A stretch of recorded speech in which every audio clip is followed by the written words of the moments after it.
우리의 모든 삶이 폭풍우 속에 그리고 너무나 큰 파도 속에 흔들리며 그 안에 있는 조그만 조각배 같이 아무것도 보이지 않는 어둠 속에 있을 때라도, 그리고 우리가 마지막 날 주님 앞에 서서 심판주이신 주님 앞에 서는 그날까지도 우리의 영혼이 주님 안에 있으므로 평안하다는 것, 주님께 찬양하며 감사하며 그리고 그 확신 속에 거하기를 원합니다. 예수 그리스도의 이름으로 기도하옵나이다. 아멘. 우리 하나님 말씀은 요한 1서 1장 1절로부터 4절까지 먼저 한번 같이 읽겠습니다. 요한 1서 1장 1절에서 4절까지 말씀입니다. 신약성경 388쪽이죠. 같이 함께 읽겠습니다. 태초부터 있는 생명의 말씀에 관하여는 우리가 들은 바요, 눈으로 본 바요, 자세히 보고 우리의 손으로 만진 바라. 이 생명이 나타내신 바 된지라. 이 영원한 생명을 우리가 보았고 증언하여 너희에게 전하노니 이는 아버지와 함께 계시다가 우리에게 나타나신 바 된 이시니라. 우리가 보고 들은 바를 너희에게도 전함은 너희로 우리와 사귐이 있게 하려 함이니 우리의 사귐은 아버지와 그의 아들 예수 그리스도와 더불어 누림이라. 우리가 이것을 쓰면 우리의 기쁨이 충만하게 하려 함이라. 아멘. 여러분이 이 앞에 나온 지금 읽은 말씀을 읽으면 이 책을, 이 편지를 쓴 사람이 요한이구나라는 것을, 요한이 자기가 요한이라고 말하지 않아도 아마 다 아실 수 있을 겁니다. 왜냐하면 시작부터 태초에 있는 생명의 말씀이라 이렇게 시작하잖아요. 그죠? 이 말씀하는 패턴이 뭐랑 똑같은가요? 요한복음하고 같죠. 그래서 우리가 이건 요한이 쓴 것이 거의 틀림없겠구나. 문체가 너무 비슷하고 계속해서도 비슷합니다. 왜냐하면 아버지와 함께 계시다가 우리에게 나타나셨다, 이런 말도 요한복음의 패턴이니까요. 그래서 이 요한 1서, 2서, 3서는 다 아마 우리가 알고 있는 그 유명한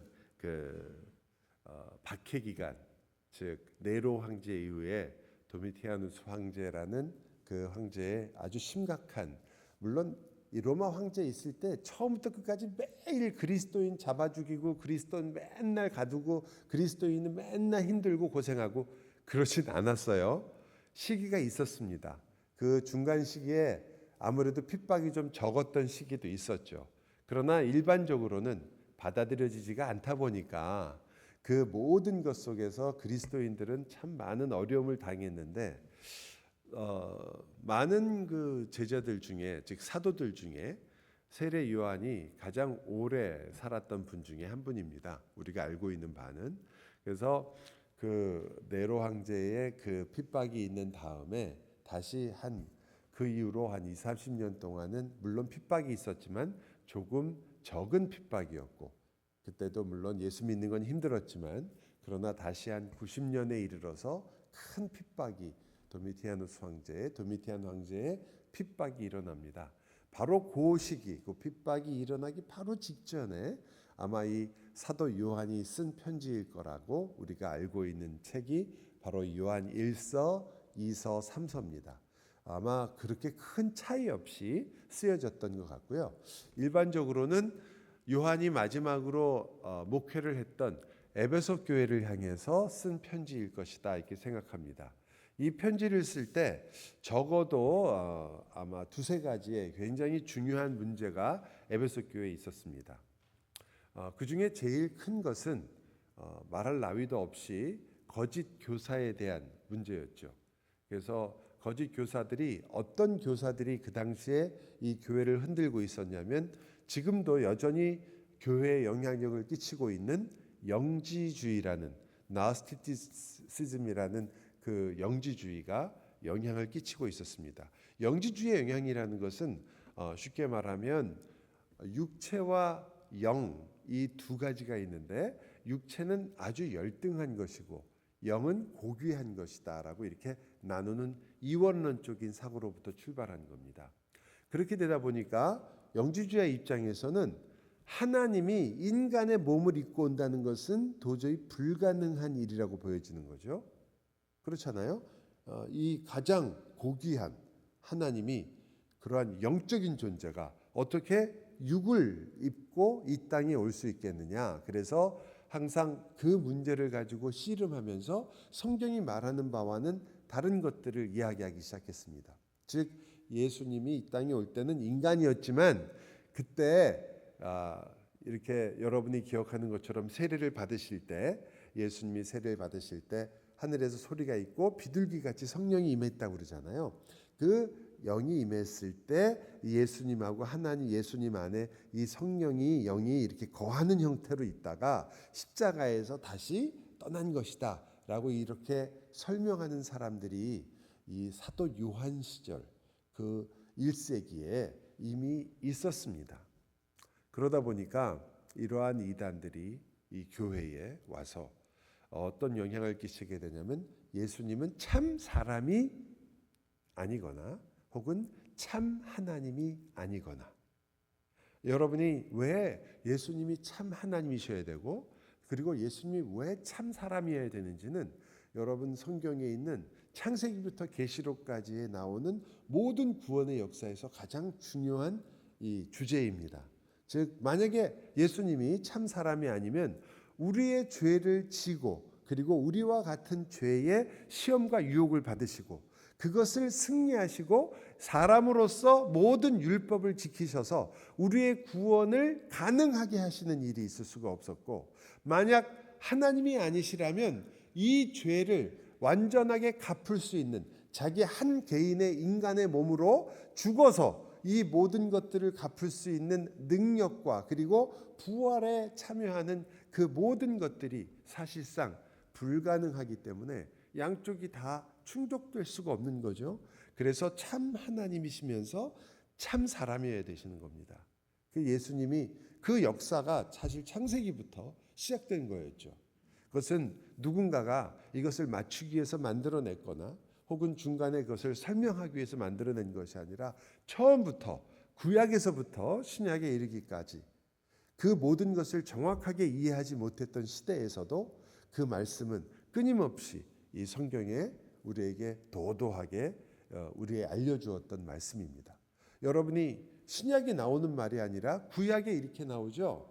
예수님을 표현하면서 우리가 메시아라는 찬양을 할 때도 나오지만 그는 기묘자라 전능하신 하나님이라. 메시아를 그는 전능하신 하나님이라 이렇게 표현하거든요. 아버지라고 표현합니다. 예수 그리스도 메시아로 오실 분을 전능하신 하나님이라 표현하거든요.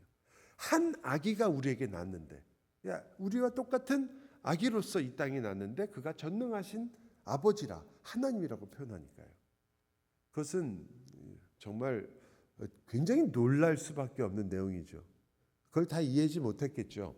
구약에 있는 성도들이나 심지어 그 예언을 했던 이사야도 그것을 정확하게 모든 것을 이해하지는 못했을 겁니다. 그러나 그것은 나중에 얼마나 중요한 의미인지를 드디어 신약에 와서 완전히 꽃피우게 됩니다. 왜 이 이사야가 그렇게 예언했는가? 그런데 우리는 이 요한 1서에서 요한이 바로 그것들을 부인하는 잘못된 가르침과 이단들과 싸웠다는 것을 보게 됩니다. 이것은 왜 그렇게 싸우게 되냐면 우리 인간이 가지고 있는 근본적인 우리가 가지고 있는 하나님을 향하는 마음 그리고 칼빈 목사님이 우리 안에 있는 종교의 씨앗이라고 불렀던 우리에게 있는 영적인 씨앗이죠. 이런 것들이 우리에게 심겨져 있는데 왜냐하면 우리가 하나님의 형상이니까요. 그런데 그게 죄로 말미암아 뒤틀려지면서 인간은 올바르게 그 하나님의 형상으로서 우리가 가지고 있는 것을 구현하지 못하게 된 겁니다. 비틀려져 가지고요. 비틀려지니까 어떻게 된 거죠? 이것을 가지고 영적인 것과 육적인 것을 나누기 시작하게 되고, 그것이 우리에게는 훨씬 더 자연스러운 생각처럼 그렇게 알게 된 거죠. 그래서 우리는 뭘 만들게 되냐면 성직자라는 계급을 만들게 된 겁니다. 분명히 이미 요한이 이러한 사고의 그 전제가 되는, 미리 가지고 있는 이원론적인 사고, 즉 거룩한 영이 있고 그리고 별 볼 일 없는 육체가 있다라는 생각을 분명히 잘못됐다고 가르쳤고, 우리도 구원을 받을 때 영만 구원받는 것이 아니라 우리의 육체까지도 완전히 회복되고 부활하는 것을 성경이 가르치고 있음에도 불구하고 자꾸 이것에 차등을 주는 거죠. 그러다 보니까 이런 영적인 세계에 속해 있는 것은 무언가 더 거룩하고 대단한 것이다.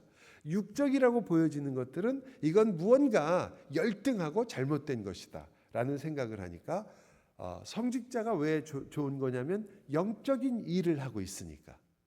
우리들은, 나머지 사람들은요, 다 먹고 살기 위한 일을 하고 있다고 생각한 거죠.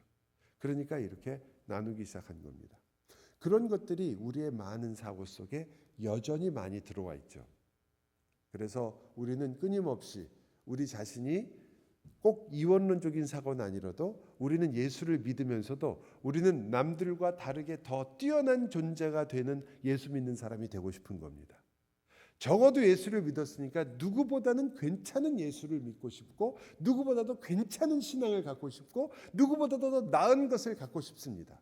그런데 그 안에 있는 마음은 애석하게도 하나님을 향한 올바른 열망이면 참 좋은 건데, 내가 주님께만 가고 주님만으로 만족하겠다는 열망이면 다른 사람과 비교할 필요도 없으며, 그리고 그런 것 때문에 뻐길 필요도 없고 자랑할 필요도 없고, 그리고 내가 누구보다 낫다는 것을 증명할 필요도 없는데, 우리는 보면 그것을 은근히 나는 얼만큼 더 하나님께 가까우며 내가 얼마나 더 당신들보다는 괜찮은 신앙을 갖고 있는가를 그렇게 드러내기를 좋아하죠. 그것은 바로 우리의 마음 깊은 곳에는 올바른 열망이 아니라 사실은 거짓된 욕망을 우리가 잡아내지 못하고 있다는 것을 보여주는 겁니다. 왜냐하면 그게 우리에게 매우 자연적인 거거든요. 우리는 가만 놔두면 그런 생각들을 언제나 하는 사람들이니까요. 하나님의 말씀으로 계속해서 바로잡아지지 않으면 우리는 그쪽으로는 안 가르쳐줘도, 누가 밀지 않아도 그쪽으로는 간단 말이에요. 교회 와서도 언제나 다른 사람들은 내 경쟁 상대가 될 수도 있고, 언제나 내가 조금 더 알고 있는 것들은 다른 사람에게 말할 수 있는 자랑거리가 될 수 있고, 우리가 조금이라도 더 신앙생활에 있어서도 나 자신이 무언가 다른 사람이나 어떤 면에서든 뛰어나거나 더 좋은 신앙을 가진 자로 그렇게 나를 정의하고 싶은 거죠. 사실은 성경은 너무나 분명하게 너희들이 정말 그렇게 위대한 신앙인이 되고 싶고 뛰어난 신앙인이 되고 싶고, 너희가 정말 그런 진정한 열정이 있다면 뭐라고 그래 예수님이요? 너는 낮은 자가 되라. 섬기는 자가 되라. 누구보다도 더 밑에 있는 자가 되라. 누구보다도 더 어리석은 자가 되라. 이렇게 얘기하는데 우리는 그쪽엔 관심이 없죠. 우리는 위대한 사람이 되고 싶습니다. 우리는 무엇보다도 괜찮은 사람이 되고 싶습니다. 물론 그 괜찮은 사람이 되고 싶다는 마음 자체를 정죄하는 건 전혀 아닙니다. 그러나 그것이 바른 열정이 돼야 될 거 아니에요. 바른 말씀으로부터 나오는, 그래서 우리가 바르게, 그렇다면 내가 정말로 하나님이 말씀하시는 큰 사람이 되고 싶고 위대한 사람이 되고 싶고 바른 신앙을 갖고 싶으면 어떤 사람이 돼야 됩니까? 낮은 자, 섬기는 자, 다른 사람의 발을 씻는 자. 그게 예수님이 제자들이 싸울 때 했던 말씀이잖아요. 그 싸움에는 바로 야고보와 요한이 있었습니다. 그 어머니가 이 두 사람을 위해서 예수님한테 정말 백을 썼다고 할까요? 치맛바람이 셌었던 것 같아요. 그런데 예수님이 하신 말씀 아니에요. 여러분, 요한이 이렇게 이 글을 쓸 때 있었던 이 가장 큰 문제, 그 문제와 두 번째는 그 문제와 사실상 직결되는 문제이긴 합니다. 그 당시에 그들도 역시 사랑하는 문제에 있어서는 매우 취약했던 것이 분명합니다. 물론 이제 사도 요한이 가르치고 있는 거죠. 에베소 교회에 너희들에게 정말 형제에 대한 사랑이 있는가, 이걸 가르치고 있었습니다. 그래서 저는 여러분이 이 요한 1서를 읽으면서 첫 번째 시작할 때 여기 있는 3절을 조금 더 깊이 생각했으면 좋겠습니다. 우리가 보고 들은 바를 너희에게도 전함은, 이건 복음을 전한다는 이야기고 예수 그리스도를 전한다는 이야기예요. 너희로 우리와 사귐이 있게 하려 함이니, 즉 우리와 너희가 진정한 교제를 하기 위한 것이다. 근데 그 다음에 그 사귐이 뭐냐? 진정한 교제가 뭐냐? 아버지와 그의 아들 예수 그리스도와 더불어 누리는 것이라. 그리스도와 함께 우리가 한 하나님의 모든 영광과 거룩과 그 주님의 복음과 우리에게 있는 그 기쁨 소식을 함께 나누고 누리는 것이라. 이것을 너희에게 쓰는 이유는 우리의 기쁨이 충만하게 하려는 것이다.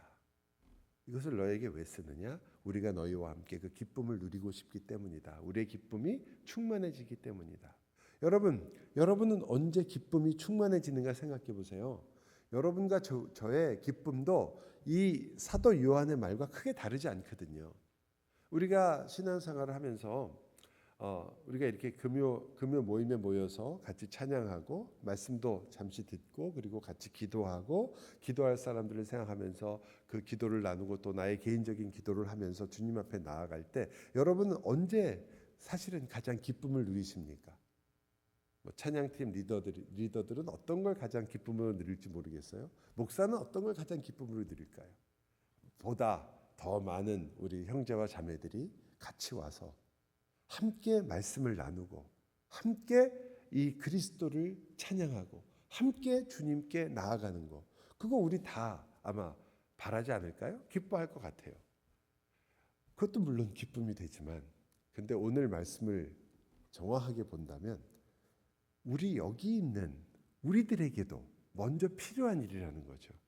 우리가 만약 두 사람만, 예수님 말 맞다나 한두 사람만 모인 곳이라도 우리가 정말 이곳에 오늘 왜 이렇게 날씨가 추워서 그런가? 왜 항상 오시던 분들도 못 왔네? 누가 감기 걸리셨나? 라고 생각될 정도로 많은 분들이 빠지거나 그랬을 때 여러분은 힘이 빠지십니까? 아니면 우리 안에 그리스도 때문에 누리는 누림과 그 기쁨은 충만할 수밖에 없다라고 생각하십니까?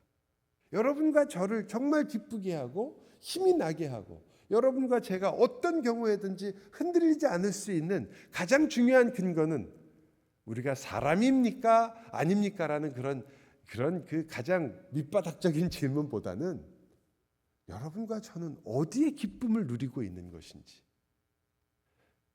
아까도 말씀드린 거지만 많은 형제들이 와서 같이 기쁨을 누리는 것도 우리의 기쁨입니다. 그러나 우리 안에는 과연 기쁨이 있는가? 그렇지 않더라도 오는 기쁨이 있는지. 여기 보니까 예수 그리스도와 하나님과 함께 있다는 것이 바로 그들의 모든 기쁨의 근원이었습니다. 여러분 어떠십니까? 오늘 우리가 찬양할 때 약할 때 강함 되시는 주님을 찬양했죠. 주님은 나의 뭐라고요? 아까 찬양하셨잖아요. 제일 처음 찬양, 주 나의 모든 것. 그러면 여러분 그것이 우리의 만족이 아닌가요? 그럼 우리의 기쁨으로 충분하지 않습니까? 여러분은 무엇을 기대하십니까? 저는 무엇을 기대할까요? 우리는 정말 여기 있는 사도 요한이 말한 것처럼 우리 아버지 하나님과 예수 그리스도와 함께 있는 이 시간, 그분을 기억하는 이것이 우리의 기쁨을 충만케 하는 것이다. 저는 여러분과 제가 이 밤에 그 기쁨을 누리고 그 기쁨을 기억했으면 좋겠습니다. 우리에게 없는 것들 많습니다. 우리가 갖고 싶은 것들도 많아요. 우리가 무언가 이루어졌으면 하는 일들도 많습니다. 뭐 찬양 팀이 더 많은 사람들이 같이 찬양팀을 했으면 좋겠다도 어쩌면 우리 안에 소원이 될 수도 있고, 우리 찬양할 때 더 열심히 열렬히 찬양했으면 좋겠다, 이런 것도 있을 수 있고, 우리가 원하는 것, 바라는 것, 갖고 싶은 것, 소유하고 싶은 것 참 많습니다. 그런데 우리 찬양은 그렇지 않았잖아요. 우리가 더 많은 사람이 모이면 우리가 기뻐하겠습니다. 우리가 더 멋있는 일이 우리에게 일어나면 기뻐하겠습니다. 우리가 기도하고 원하는 것들이 이루어지면 기뻐하겠습니다. 그러지 않으셨어요. 여러분이 찬양할 때 주님이 나의 모든 것이기 때문에 우리가 기쁩니다라고 분명하게 고백했어요. 아닙니까? 그렇다면 우리는 지금 이 기쁨을 누리는 것이 마땅하죠. 주님은 여전히 우리의 모든 것이기 때문입니다. 우리는 오늘 내 기도가 술술술 잘 나오면 찬양하려고 모이지 않았습니다. 내가 이 찬양, 내가 부르고 싶고 좋아했던 찬양 나오면 찬양하려고 여기 모인 것도 아닙니다. 우리는 찬양을 부르면서 이거 너무 좋다, 나 은혜 많이 받았다, 이러려고 여기 오신 것 아닙니다. 그것이 돼야 우리가 기뻐지는 것도 아닙니다. 여러분은 그 찬양과 말씀과 우리의 기도 그 자체가 주님이 나와 함께하며 그것 안에 주님이 나의 모든 것이 된다는 것을 알기 때문에 여기에 있는 것이고, 성경은 우리의 기쁨을 충만하게 한다고 말합니다. 이 정도 얘기하면 몇 분은 웃을 줄 알았는데 딱 3분만 웃었어요. 기쁨입니다. 왜 놓치십니까? 왜 웃을 수 없습니까? 왜 우리가 즐겁지 않을 수 있습니까? 여러분은 즐거운 사람들입니다. 기쁜 사람들입니다. 압니다. 사이다 같은 일들이 별로 없죠. 여러분이 원하는 일들이 마음대로 해결되지도 않았습니다. 여러분의 인생 가운데 지금 이 순간이 어쩌면 가장 힘들고 어려울지도 모르겠습니다. 동의합니다. 예수님도 아실 겁니다. 우리의 인생 그 순간 속에서, 그러나 나의 모든 인생이 되시는 분이 내가 지금 겪고 있는 일이 아니라 바로 예수님이라는 것, 그것이 우리의 기쁨의 근원입니다. 이걸 기억한다면 요한의 다음 말이 너무나 분명해지는 거 아니겠어요? 그러므로 너희의 형제와 사랑을 나누는 것이 신자의 당연한 모습이다. 그 기쁨을 가지고 있으며 주님이 나의 모든 것 되시는데 그 주님이 바로 옆에 있는 형제를 위해 죽은 겁니다. 그래서 뭐라고 나오는지 제가 읽어드릴게요. 3장 1절에 형제들아, 3장 1절이 아니라 13절에 형제들아 세상이 너희를 미워하여도 이상히 여기지 말라. 그런 다음에 이렇게 말해요. 굉장히 유명한 구절이에요. 우리는 형제를 사랑함으로 사망에서 옮겨 생명으로 들어간 줄을 알거니와. 그러면 우리가 형제를 사랑해야 사망에서 생명으로 옮기는 거니까 구원을 받는다, 이렇게 말할 수 있잖아요. 이 구절만 보면요. 근데 사실은 그 뜻이 아니라 바로 다음에 보면 이 구절을 해석하는 게 16절이에요. 그가 우리를 위하여 목숨을 버리셨으니 우리가 이로써 사랑을 알고 우리도 형제를 위하여 목숨을 버리는 것이 마땅하니라. 즉 예수님께서 우리를 사랑하셔서 저 옆에 있는 형제를 위하여 자기의 목숨을 버리셨으니, 그래서 어떻게 됐어요? 우리가 사망에서 생명으로 옮겼으니 우리가 저들을 사랑함이 마땅하도다, 이렇게 말하는 거잖아요. 예수님으로 여러분이 충만하고 그분이 여러분의 모든 것이 되실 뿐 아니라 여러분의 기쁨이기 때문에 내가 저 형제를 위해서 같이 웃어주는 것이, 그가 나의 기쁨이 되는 것이 마땅하다. 내 마음에 안 드는 그 사람이 나의 기쁨이 되는 것이 마땅하다. 그들을 사랑하는 일이 당연한 일이다. 여러분, 잘 안 되면 회개하고 우세요 좀. 저는 잘 안 돼요. 그러지 마시고. 왜냐하면 잘 안 되는 건 다 아는 거고요. 여러분이 해야 될 일은 잘 안 되는 게 내가 죄를 짓고 있다는 걸 깨닫는 것이고, 그래서 이 죄로부터 돌이켜서 회개하는 것이고, 내가 저 사람을 왜 용서하지 못하며 사랑하지 못하며, 왜 그렇다면 하나님께 돌이켜서 하나님께 울부짖고 회개하고 내가 그를 사랑할 수 있는 자가 되도록 당연히 매달리는 게 당연하죠. 안 되면 될 때까지. 당연하지 않습니까? 우리에게 주어지는 당연한 우리 신앙생활의 가장 중요한 부분입니다. 기다리고 안 되고 안 되더라도 실망하지 말고 처지지 마시고, 내가 이 일을 내 마지막 숨이 끝나는 순간까지 하더라도 주님의 말씀이 나의 마음을 끊임없이 다시 불러일으키고 다시 일으켜서 하나님의 뜻대로 사는 이 일을 내가 포기하지 않게 해 주옵소서. 이게 우리의 기도인 것입니다. 그 일은 멈출 수가 없는 거죠. 용서만 그렇겠습니까? 사랑의 용서밖에 없겠어요? 사랑이는 그의 처지와 상황을 알아서 구체적으로 이렇게 말하잖아요. 너희가 세상에 재물을 가지고 있으면서 형제의 궁핍함을 보고도 도와줄 마음을 닫으면 하나님의 사랑이 어찌 그 속에 거하겠느냐. 자녀들아, 우리가 말과 혀로만 사랑하지 말고 행함과 진실함으로 하자. 이보다 더 어떻게 구체적입니까? 이보다 더 어떻게 여러분에게 말할 수 있겠습니까? 이거 하라는 거 아니에요. 안 되면요, 붙잡고 좀 무시라니까. 이거 안 된다고 파시라고요. 주님, 제가 정말 돕고 싶은데 마음이 일어나질 않습니다. 마음이 안 일어나니까 안 하는 게 아니라 주님 회개합니다. 내 마음을 고쳐주십시오. 왜 주님께 매달리지 않으십니까? 하고 싶은 대로 하고 왜 사십니까? 왜 여러분 마음 가는 대로 사십니까? 그게 여러분이 하나님께 돌아온 이유입니까? 여러분이 하나님의 제자인 이유가 여러분 마음대로 사는데 하나님한테 그때 보증수표 하나씩 받으려고 사시는 겁니까? 하나님, 내가 이래도 하나님 나 사랑하시죠? 이거 듣고 싶어서 하시는 겁니까? 아니면 하나님, 제가 이렇게 하는데도 나를 사랑해 주시는 주님께 감사합니다. 그래서 제가 지치지 않고 주님이 원하시는 그 길을 힘들지만 다시 가겠습니다. 이러기 위해서 오신 겁니까? 여러분은 요한일서를 반드시 이번 주에 읽으셔야 합니다. 만일 여러분이 이 문제에 있어서 여전히 연약하다고 생각하신다면 요한일서를 읽고 또 읽으십시오. 주님이 무엇을 우리에게 원하시는지를, 그래서 내가 그 길을 어떻게 가야 되는지를, 왜 그것이 기쁨인지를, 왜 그것이 충만한 것인지를.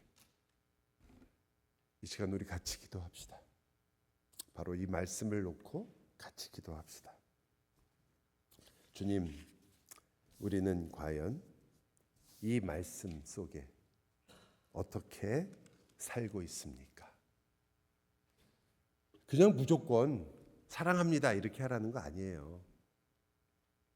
여기서 말씀하시는 것처럼 이것이 바로 예수님께서 우리 모두를 사망에서 생명으로 가게 하신, 형제를 위해 죽으신 그 모습이라고 알려주고 있습니다. 그러니까 그 길을 우리도 같이 가라. 어떻게 할까? 나는 오늘 내가 만났던 사람들에게 이 일을 행하고 있었는지 기도하고 주님 앞에 나아갑시다. 함께 기도하겠습니다.